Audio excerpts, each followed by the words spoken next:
Iremos dar início ao quarto bimestre, onde nós iremos falar sobre a lógica informal.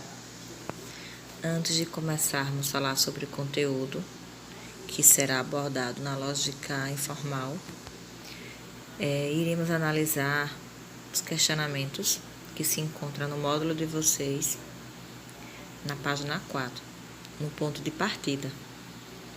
E o primeiro questionamento é o seguinte: como a linguagem pode contribuir para convencer as pessoas a acreditar em algo que não é verdadeiro? Como o argumento ele pode ser construído? Que razões existem para aceitar um argumento como verdadeiro? A quem podem interessar convencer alguém a acreditar em algo falso? Então, esses questionamentos eles irão contribuir para vocês terem uma noção do que nós iremos abordar sobre a lógica informal. E eu peço também que vocês respondam esses questionamentos no caderno de vocês de forma argumentativa. Se sentirem alguma dúvida, vocês podem entrar em contato comigo pelo WhatsApp. E não esqueçam também das atividades feitas enviarem, para mim, porque as atividades elas irão servir como uma das pontuações para o quarto bimestre, para a somatória dos 10 pontos. Então, não esqueça. Retornando à lógica informal, essas indagações, elas trazem palavras, do que será abordado nesse conteúdo, como, por exemplo, a palavra verdadeiro, argumento, falso, convencer, linguagem, contribuir. Então, essas são algumas palavras, algumas características que vai ser bem retratado sobre a lógica informal. Mas o que é lógica informal? A lógica informal, ela estuda os argumentos não apenas no ponto de vista da sua validade formal, mas também do ponto de vista do seu conteúdo. O que é a lógica informal? A lógica informal ela é o estudo de argumentos cuja validade não depende exclusivamente da sua forma lógica. São indutivos ou prováveis e não dedutivos ou necessários. A análise da sua forma não chega porque a sua forma é dedutivamente inválida. A sua força tem de residir na verossimilhança ou probabilidade da verdade do conteúdo das proposições. Por exemplo, pelo conhecimento concreto que tenho dos planetas, tenho motivos para crer que nenhum emite luz própria.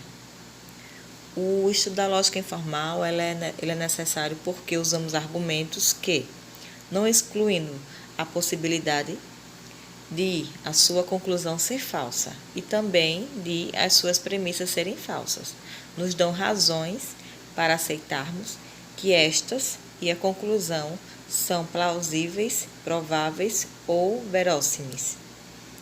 Ou seja, a lógica informal, ela utiliza, vamos dizer assim, popularmente falando, de artifícios para fazer com que um indivíduo, um ser humano, ele compreenda determinados acontecimentos ou determinadas situações, determinadas histórias, em uma lógica informal. E essa lógica informal tem a ver exatamente com, vamos dizer assim, o ato de convencimento, da pessoa que está citando, relatando, tal fato.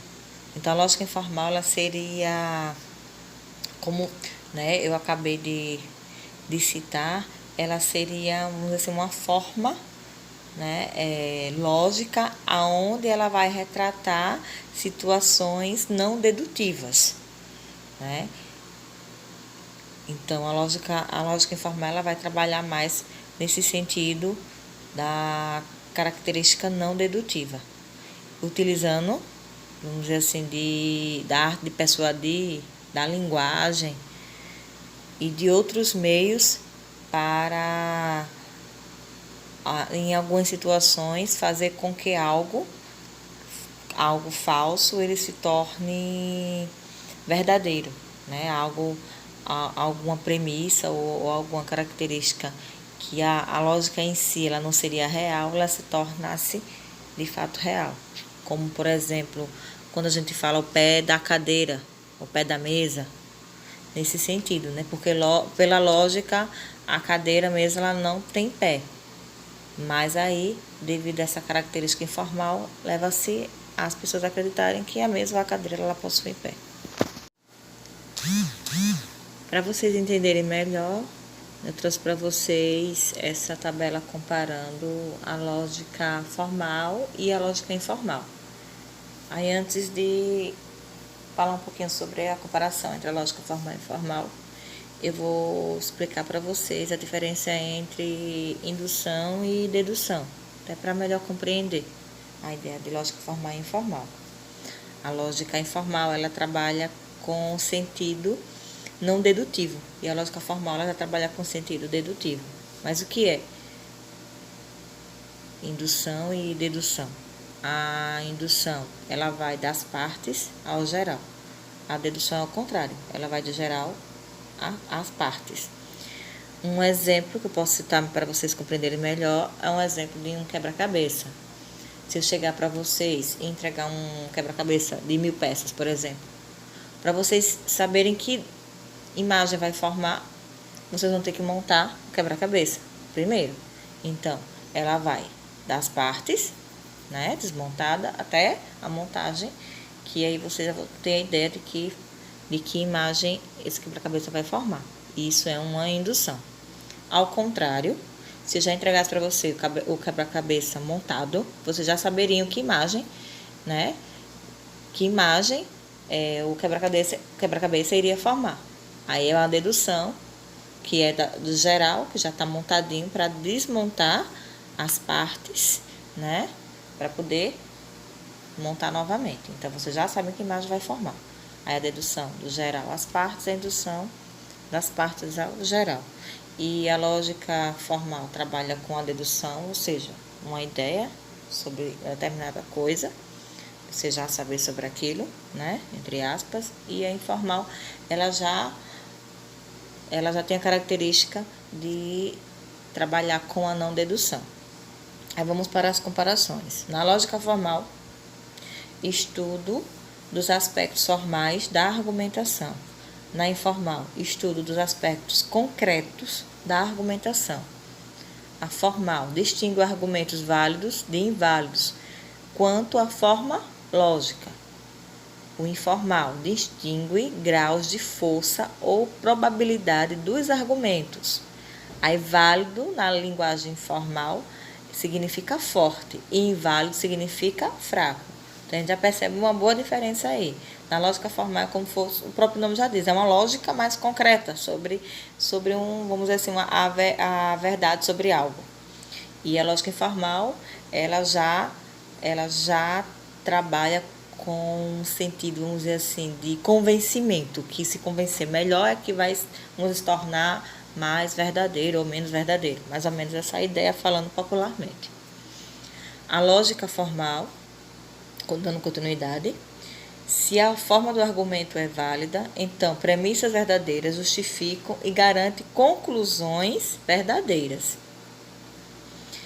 Já na lógica informal, um argumento forte com premissas verdadeiras justifica, mas não garante a verdade da conclusão.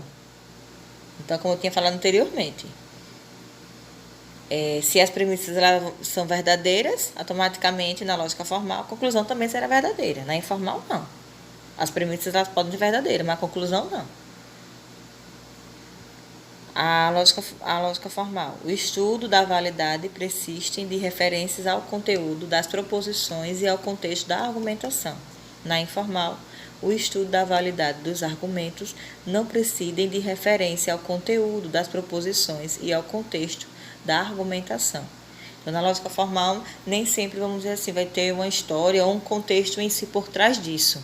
Muitas das vezes, a maneira como se é utilizada a linguagem vai trazer esse convencimento, né, sobre, vamos dizer, a verdade sobre algo.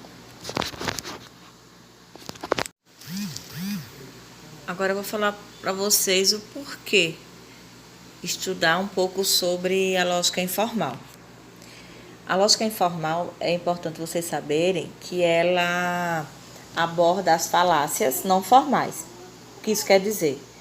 Isso quer dizer que é um raciocínio ou um argumento que levam a enganos. E por meio da aplicação da linguagem e da influência psicológica exercida sobre os ouvintes.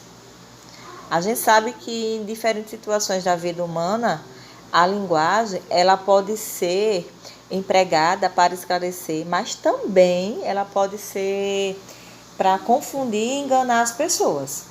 Aí por meio dela, né, que é possível afirmar que algo é verdadeiro ou falso e tentar convencer os outros a acreditar no que está sendo dito. Né? Então, por isso que é importante a gente ter um conhecimento sobre essa lógica, sobre a lógica informal, porque exatamente ela vai trazer um pouco, vamos dizer assim, da ideia do que seria essa arte de convencimento, né? Levando aí muitas pessoas a acreditarem em algo que não é verdadeiro, né? Levarem as pessoas a um engano. E a gente sabe que existem várias intenções de pessoas, né, para tentar convencer alguém sobre algo. Então, por isso que é tão importante a gente compreender filosoficamente a ideia da lógica informal.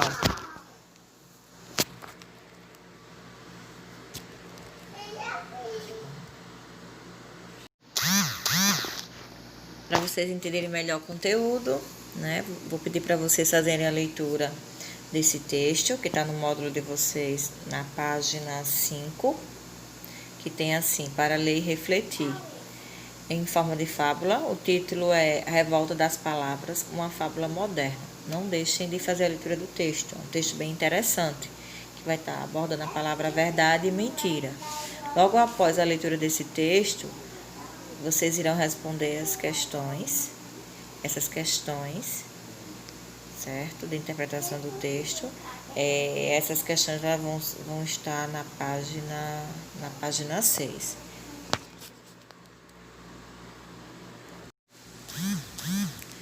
Agora nós iremos falar sobre falácias, que é uma das características que se refere à lógica informal. O que são as falácias? Falácias são erros de argumentação, ou num sentido mais estrito, argumentos que dão enganosamente a impressão de serem válidos ou mesmo corretos, mas que não são. No âmbito da lógica, as falácias, elas podem ser denominadas por sofismas, que são raciocínios elaborados com erros que passam despercebidos e que resultam da persuasão dos ouvintes, sem ter compromisso com a verdade. Aí, quando utilizam a estrutura do silogismo, né, porém, ela desrespeitando suas regras, esses raciocínios eles são chamados de falácias formais, né, pois surgem de imperfeições na maneira de organizar as proposições e seu encadeamento. Aí, por sua vez, as falácias, elas não formais, elas decorrem de vícios de linguagem e estratégias de manipulação emocional, empregados para induzir os interlocutores e certas conclusões. Eu peço que vocês prestem atenção nessa charge. É um exemplo de situação em que uma pessoa ela argumenta contra a atitude de outra, procurando gerar arrependimento na ouvinte. Aí ela diz o seguinte: olha, essa senhora se chama Maria das Dores do Nascimento. Será que ela morreu dando à luz? Você aí, ia gostar que alguém ficasse rindo do seu nome no seu túmulo. Aí mais tarde, alguém deixou um bilhete no túmulo da vovó. Tá escrito: desculpa, era uma brincadeira. Seu nome é lindo. Então, nessa tirinha aí, dessa charge, uma das personagens, ela se deixa convencer por outra, com base em um apelo emocional. Quando a argumentação segue esse caminho, tornando-se psicológica em vez de lógica. Aí, tal, né, como o argumento da tirinha, as falácias não formais, elas são argumentos que procuram influenciar psicologicamente os ouvintes. Para isso, utilizam artifícios de linguagem ou apelos emocionais. Em geral, os seus objetivos é de persuadir alguém a aceitar como verdadeira determinada afirmação, que foi o sentido aí que aconteceu nessa tirinha, né? Iremos conhecer alguns tipos de falácias. Então vamos para o primeiro tipo de falácia: argumento contra o homem. Como o próprio nome sugere, ela ocorre quando alguém, em vez de atacar alguma afirmação que alguém faz, ataca o autor da afirmação. É utilizado muito em debate político.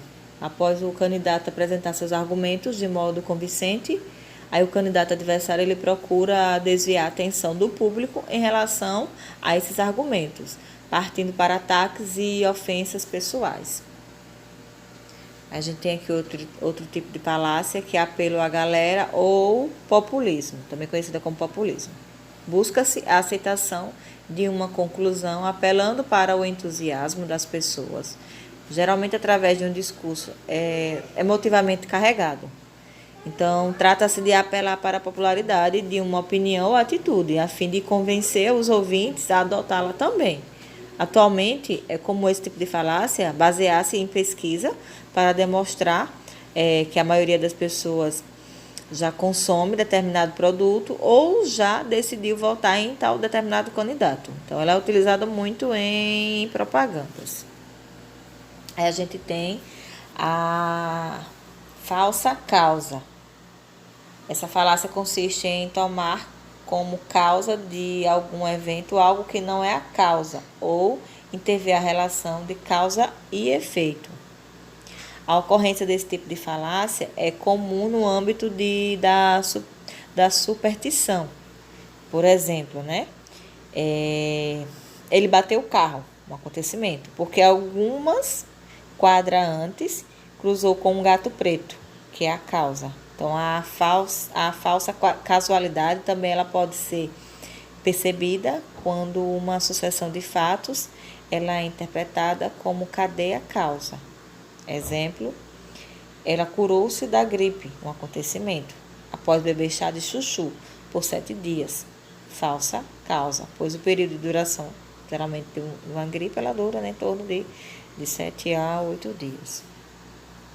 A gente tem a próxima falácia, que é a da anfibologia ou ambiguidade. Consiste-se por meio de proposições cuja construção linguística é ambígua, ou seja, né, que possui duas ou mais interpretações. Aí, exemplo, conta-se que na antiguidade grega, né, um rei ele pretendia atacar os persas. Aí, antes disso, ele procurou o templo de Apolo em Delfos.